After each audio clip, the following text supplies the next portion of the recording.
नम नमस्कार साथियों, आप लोगों के साथ आज किसी बायो क्लासेस में आज बीएससी सेकेंड ईयर के मैं जूलॉजी फर्स्ट ईयर के बैलेनिक्लोसिस के रेस्पिरेटरी सिस्टम के बारे में आज बात करेंगे। तो ये रेस्पिरेटरी सिस्टम जो होता है बैलेनिक्लोसिस का बहुत ही सिंपल होता है, सिंपल टाइप का होता है, इसलिए बहुत ही ज़्यादा सिंपलेस्ट टाइप का होता है। मोस्ट सिंपलेस्ट टाइप का रेस्पिरेटरी सिस्टम पाया जाता है इसके अंदर, और रेस्पिरेशन भी इसीलिए बहुत सिंपल होता है। ठीक है, तो रेस्पिरेटरी एपेटिस क्या क्या होते हैं रेस्पिरेशन में?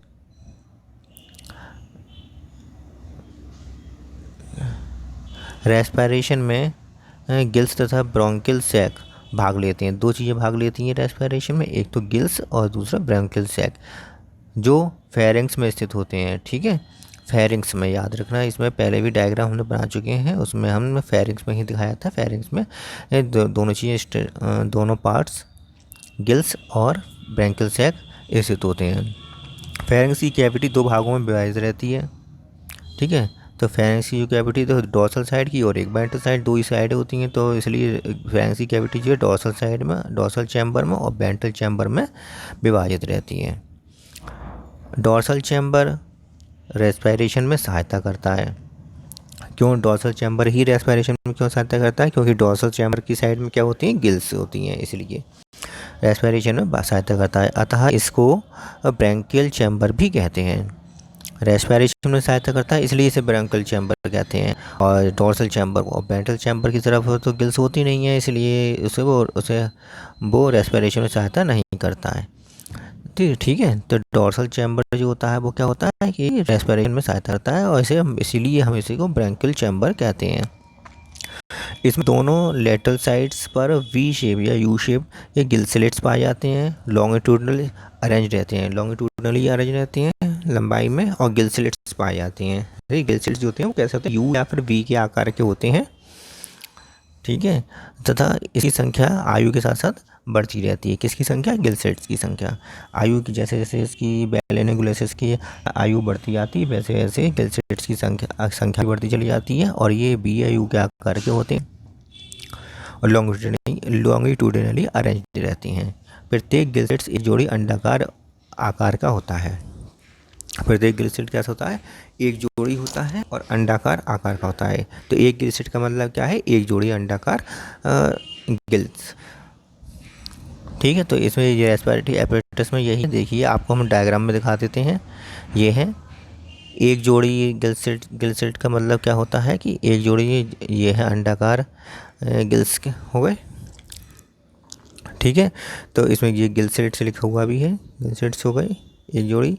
और लॉन्गिट्यूडनली, ये लॉन्गिट्यूडनली दो लाइनों में अरेंज रहते हैं, लॉन्गिट्यूडनली अरेंज रहते हैं।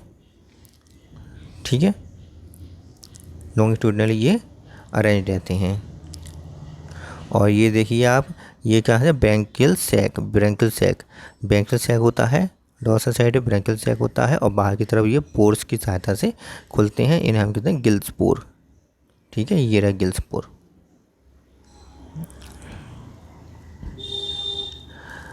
बैलेनिकुलोसिस में पाए जाने वाले गिल स्लिट्स ब्रोंकियल सैक में ओपन होते हैं।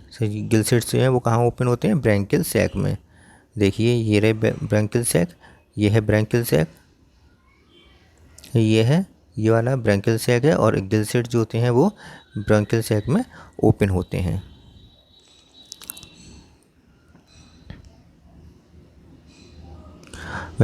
इनकी संरचना बॉडी वॉल और फेरिंग्स के मध्य में स्थित होती है। ठीक है, तो कहाँ पर होते हैं? बॉडी वॉल और फेरिंग्स के मध्य में ये पाई जाती हैं। बॉडी के बाहर की ओर एक माइन्यूट, बहुत ही छोटा सा ओपनिंग होता है, जिसे हम क्या कहते हैं? गिल्स पोर कहते हैं, जो अभी हमने दिखाया था डायग्राम में।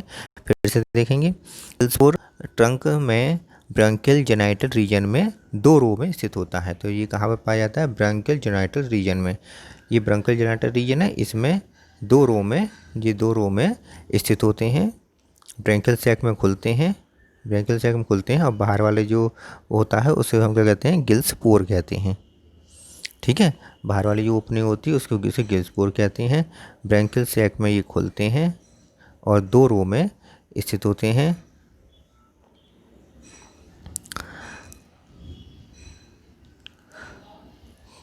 गिल स्लिट की मैकेनिज्म देखते हैं हम। इसकी मैकेनिज्म क्या है? गिल स्लिट्स की सहायता से वाटर बकल कैविटी, वाटर जो है वो बकल कैविटी से होकर कहाँ से जाता है? बक्कल कैविटी, बक्कल कैविटी से होकर फेरिंग्स में एंटर करता है। पहले बक्कल कैविटी माउथ से आया, माउथ से बक्कल कैविटी, बक्कल कैविटी से फेरिंग्स में आता है और गिल स्लिट द्वारा, गिल स्लिट से आया, गिल स्लिट से कहाँ जाएगा? ब्रैंकियल सैक में जाएगा और ब्रैंकियल सैक से कहाँ जाएगा? गिल पोर्स की सहायता से वाटर बाहर की ओर निकल जाता है। प्रत्येक गिल स्लिट से अनेक ब्लड वेसल्स जुड़ी रहती हैं। अनेक क्या जुड़ी रहती हैं? ब्लड वेसल्स जुड़ी रहती हैं। ब्लड वेसल्स जुड़ने से क्या होता है कि ब्लड वेसल्स में ब्लड बहेगा और गिल स्लिट्स के पास से जाएगा ब्लड, तो ब्लड वेसल्स में क्या होगा और गिल स्लिट्स के बीच में क्या होगा कि जो ब्लड तथा गिल स्लिट्स में पहुंचने वाले जो वाटर है उससे ऑक्सीजन को ग्रहण कर लिया जाता है, गैसेस एक्सचेंज होता है।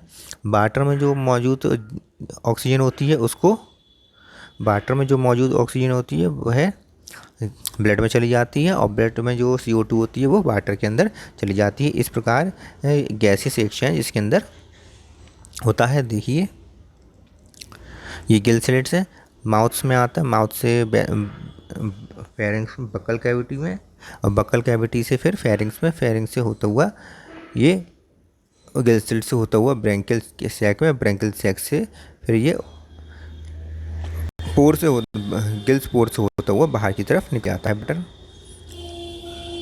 देखिए यहाँ पर ये टंगवार है, टंगवार मतलब ये टंगवार होती है इसीलिए इसे टंगवार, ये है गिल स्लिट्स, ये टंग की आकार में होती है। ये है सेप्टा, ये सेप्टा है, ठीक है, ये सेप्टम है। और ब्रैंकियल स्केलेटन, ब्रैंकियल स्केलेटन ये वाले हैं, ये ब्रैंकियल स्केलेटन है और गिल स्लिट्स ये आ रही हैं, गिल स्लिट्स। यहाँ से जो ओपनिंग होगी वो कहाँ होगी? कहाँ खुलता है? ये खुलता है ब्रैंकियल सैक में, ब्रैंकियल सैक में, और ब्रैंकियल सैक से कहाँ खुलता है? ये डॉर्सल गिलपोर में, ठीक है। तो और ये बॉडी वाल है, बॉडी वाल और फेरिंग्स, फेरिंग्स के मध्य में ये पूरी संरचना पाई जाती है, ठीक है। तो इसमें क्या है? फेरिंग्स से आएगा, फेरिंग्स से होता हुआ इसमें गिल स्लिट से, गिल स्लिट में आएगा, गिल स्लिट से होता हुआ, गिल स्लिट से होता हुआ ये ब्रैंकियल सैक से होता हुआ डॉर्सल से बाहर की तरफ निकल जाएगा वाटर। यही संरचना इसमें दिखाई गई है, समझाई गई है कि ये बकल कैविटी, वाटर जो होता है वो बकल कैविटी में, माउथ से बकल कैविटी में आता है, वहाँ से फिर फेरिंग्स में एंटर करता है, फेरिंग्स से गिल स्लिट में जाता है, गिल स्लिट से ये बाहर की ब्रैंकियल सैक में जाता है, उसके बाद फिर गिल पोर से होता हुआ ये बाहर की तरफ निकल जाता है। और जो ब्लड होती हैं और गिल्स जो होती हैं इनके बीच में गैसेस एक्सचेंज होता है। वाटर से ऑक्सीजन, वाटर से जो है ऑक्सीजन किस में जाता है? ब्लड में ब्लड में जाती है, ब्लड में जाता है और ब्लड से CO2 जो है वो किस में जाएगी? वाटर में चली जाएगी, ठीक है। इस प्रकार आज रेस्पिरेटरी सिस्टम बैलोनोग्लोसिस कंप्लीट हो जाता है। देख लीजिए, इसे फिर से समझ लीजिए कि जो माउथ से बकल कैविटी में आता है, बकल कैविटी से फेरिंग्स में आता है, फेरिंग्स से होता हुआ ये गिल स्लिट्स में हो जाएगा और गिल स्लिट्स से होता हुआ फेरिंग्स ब्रैंकियल सैक में जाएगा, ब्रैंकियल सैक से ये पोर से होता हुआ बाहर के, गिल्स पोर से होता हुआ बाहर की तरफ निकल जाएगा। बस यही है इसमें, और कुछ नहीं है। और यहीं पे गैसेस का एक्सचेंज, इसी जगह पर गैसेस का एक्सचेंज हो जाएगा। तो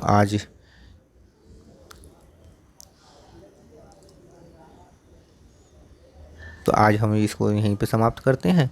और अगर आपको हमारी वीडियो अच्छी लगी हो तो इसे लाइक करिए, शेयर करिए। इससे पहले हम आपको ये टर्नरी लार्वा का इससे पहले वाली वीडियो में टर्नरी लार्वा के बारे में समझा चुके हैं। हमारी जो कोचिंग सेंटर है उस कोचिंग सेंटर को आप लाइक करिए, शेयर करिए और सब्सक्राइब करिए पहली बार मेरे चैनल पर आए हैं तो, और अपने साथियों को शेयर जरूर करिए, उनको भी इसका फ़ायदा हो सके। ठीक है, तो मैं यहाँ पर ये वीडियो समाप्त करता हूँ आज। और आप शेयर ज़रूर कर दिया करें, शेयर नहीं करते हैं इसीलिए बच्चे की कम देख पा रहे हैं वीडियो।